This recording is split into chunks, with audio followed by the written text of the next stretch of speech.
Bonjour tout le monde.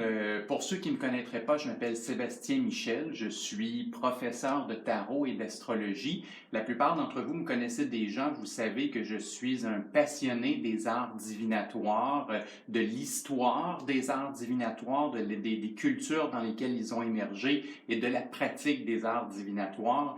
Et les synchronicités dans la vie font souvent que je tombe sur des trucs un peu par hasard, sans les chercher.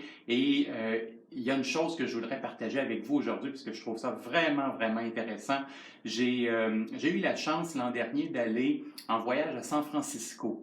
Le Chinatown de San Francisco est un des plus grands Chinatown au monde. Alors, je vais visiter le Chinatown et tout d'un coup, je vois des gens qui se servent du jeu d'échecs chinois. Alors, en Chine, ils ont un jeu d'échecs qui est particulier. Et je les vois faire et je me dis, ils sont pas en train de jouer aux échecs. J'avais le feeling qu'ils étaient plutôt en train de lire l'avenir, de faire quelque chose du genre. Alors évidemment, je vais poser des questions parce que là, je suis hyper intéressé à découvrir quelque chose de nouveau, quelque chose que je connais pas. Et on m'explique dans le Chinatown à San Francisco qu'effectivement, en Chine, depuis des millénaires, on utilise le jeu d'échecs pour lire l'avenir. Alors, ils ont un jeu d'échecs qui est particulier. Alors, du coup, je m'achète un jeu d'échecs sur place et je n'arrive malheureusement pas à trouver de livres, soit en anglais ou en français, parce que tous les ouvrages sont dans une langue asiatique et je ne la parle pas et je ne la lis pas non plus. Fait que du coup, j'avais mon jeu d'échecs, mais je ne pouvais pas y faire grand-chose. Et tout récemment, je tombe sur Amazon sur un livre qui s'appelle le Li Ching. Alors, le Li Ching, c'est le nom que l'on donne, j'espère que je prononce correctement, là, c'est le nom que l'on donne en Chine à la lecture du jeu d'échecs. Et ce livre-là est en anglais, malheureusement, il n'existe pas en français, mais ce livre-là donne la manière en anglais de lire le Li Ching. Alors, évidemment, je l'ai acheté et je veux vous montrer comment ça marche aujourd'hui. Je trouve ça très intéressant. Alors, on va juste aller voir quelque chose. Alors voilà les pièces du jeu d'échecs chinois. Alors tout ce qu'il faut faire au niveau de cet art divinatoire-là, c'est en fait d'avoir trois séries de pièces différentes. Et la couleur n'est pas grave, là, il y en a des noirs et des rouges, mais ça, c'est pas important. Mais il y a une série qui va être réservée à ce qu'on appelle la ligne du ciel, une série qui est réservée à ce qu'on appelle la ligne de l'homme, de l'être humain. Et finalement, la troisième et dernière ligne, c'est la ligne de la Terre. Alors, le ciel, l'être humain et la Terre.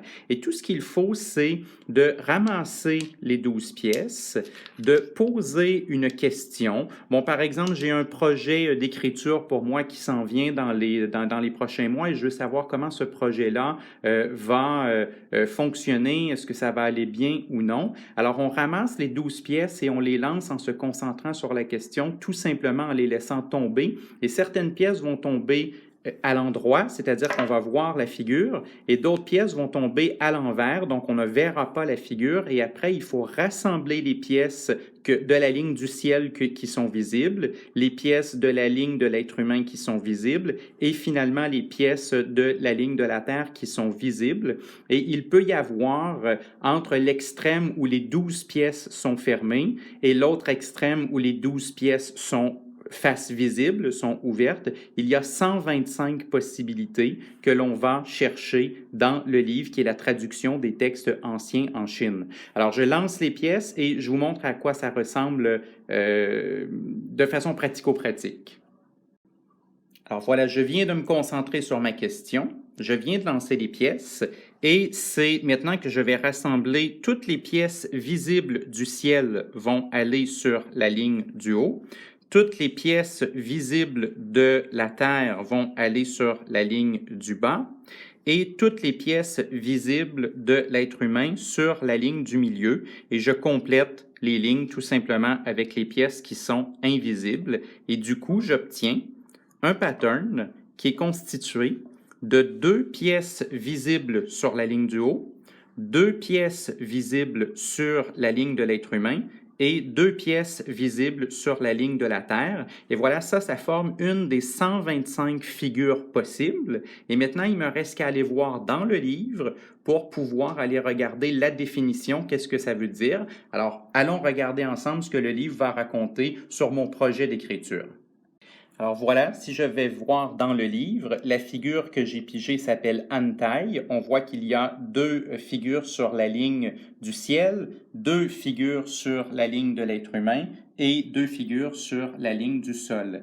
Et ce que le livre raconte, le texte ancestral chinois de Antaï, en fait est associé à ce qu'on pourrait appeler un jardin luxuriant ou à tout le moins une bande de terre qui recevra bientôt beaucoup de pluie et qui sera donc prête éventuellement pour une moisson.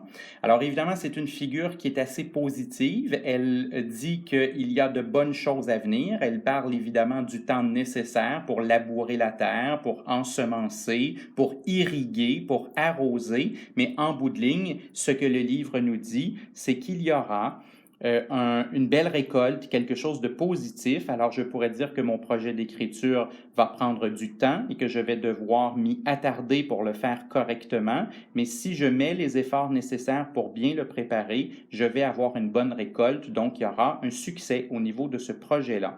Alors, vous voyez, c'est aussi simple que ça.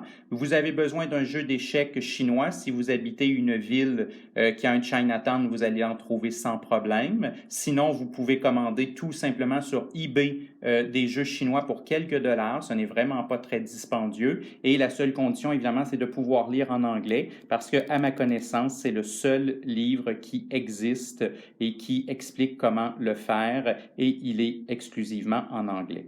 Alors, j'espère que vous avez apprécié cette petite découverte. J'avais envie de le partager avec vous. Je trouve ça intéressant. Je trouve intéressant de voir les manières de lire l'avenir dans d'autres cultures que la mienne et j'espère que vous aurez apprécié le partage.